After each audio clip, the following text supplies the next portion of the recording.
دوستو بے حسی کی یہ انتہا دیکھیے کہ آج کل کے زمانے کے اندر اپنے خادم اور اپنے نوکر کو اپنے ساتھ بٹھا کر کھانا کھلانا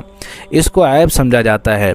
یا اگر یہ پیسے والے لوگ کسی ہوٹل پر جاتے ہیں اور کھانا کھاتے ہیں تو خادم کو سائڈ پر بٹھا دیتے ہیں اور اس کو کھانا نہیں کھلاتے۔ اگر یہی خادم ان کے لیے کھانا بنا کر آتا ہے تو وہ کھانا جو اس خادم نے خود بنایا ہے وہ خود نہیں کھا سکتا، اس کے لیے الگ کھانا پکتا ہے، اور ان گھر والوں کے لیے اور ان مالکوں کے لیے جو کھانا خادم بناتا ہے وہ اس کھانے کو ہاتھ نہیں لگا سکتا۔ اگر یہ لوگ میری ویڈیو دیکھ رہے ہیں تو اس ویڈیو کو آخر تک دیکھیے گا اور حضور صلی اللہ علیہ وآلہ وسلم کا یہ فرمان سنتے جائیے گا۔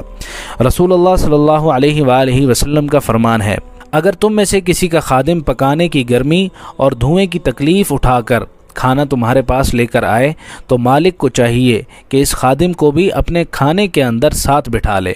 اگر یہ کھانا دونوں کے لیے کافی نہ ہو تو کم از کم مالک کو چاہیے